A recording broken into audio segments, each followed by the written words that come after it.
किसी को गलत ना कहो, ये मुशरिकीन का अकीदा है, ये रसूलुल्लाह का अकीदा और यही अकीदा आज अहले सुन्नत का है कि हम जन्नती हैं तो हम अपने अलावा किसी को जन्नती मानने के लिए तैयार नहीं। और जो कहते सब आपस में एक, तो उसके बारे में आका की हदीस में फरमाते अल कुफ्र मिल्लतुन वाहिदा, कुफ्र अपने आप में एक जमात है। कुफ्फारों का कुफ्फारों से कंप्रोमाइज हो सकता है, ईमान वालों का कुफ्फारों से कंप्रोमाइज नहीं हो सकता। अब तारिक जमील साहब का यह कलाम सुनने में तो बहुत अच्छा लगता है लोगों को, भाई अच्छी ही तो बात की है, मसालियत की बात की है, का उम्मत बन के रहो,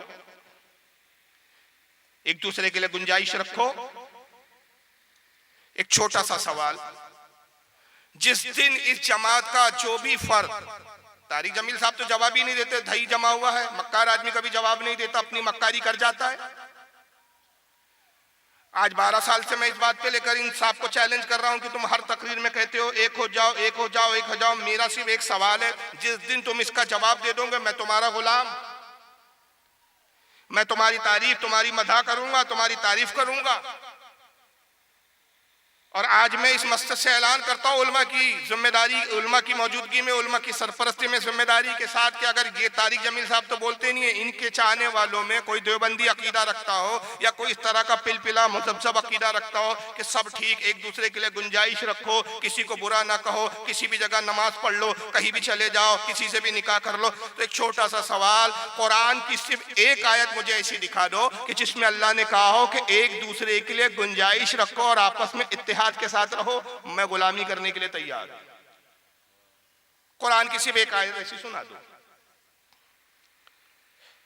मैंने एक बार नहीं 12 कुरान का मुताल्ला किया और हमेशा मुताल्ला करता रहता हूं, पढ़ता रहता हूं, कुरान की आयतों पे गौर करता हूं। कई कई खत्म कुरान हो गए, मुझे आज तक एक आयत नहीं मिली, मगर ये आयतें तो जरूर मिली कि अल्लाह ने हमेशा जब भी फरमाया यही फरमाया, बातिल को छोड़ दो, हक के साथ आ जाओ। हक और बातिल एक हो जाए ये नहीं कहा। और एक जगह मैं बताऊं, एक आयत पढ़ रहा हूं, वरना इस पर मुतअद्दिद आयतें तिलावत की जा सकती है। एक सरी और वाज़ेह, इतनी वाज़ेह आयत है कि जिसके अंदर ऐसे नजरिए रखने वालों का अल्लाह पाक ने कुरान अज़ीम में इतना खुला रद्द किया है कि मैं कहता हूं इसके बाद कोई वजाहत की जरूरत ही नहीं है। पारा नंबर 1 है, सूरह बकरा है, आयत नंबर 42 है। रब इरशाद फरमाता है वला तलबिसुल हक्का बिल बातिली व तक्तुमुल हक्का व अंतुम तालमून। अल्लाह फरमाता है कि हक और बातिल को आपस में ना मिला, हक और बातिल को आपस में ना मिलाओ और जानते बूझते दीदा व दानिस्ता, जबकि तुम इल्म रखते हो, शऊर रखते हो, जानते हो, हक को ना छुपाओ।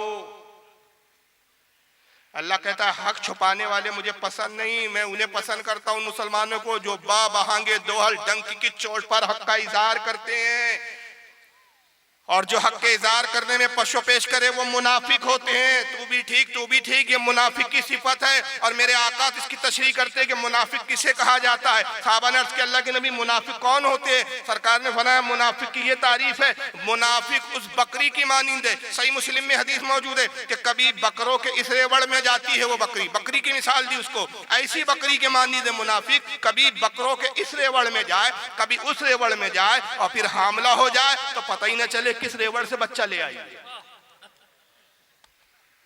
ये है ऐसे पिलपिलों की मिसाल।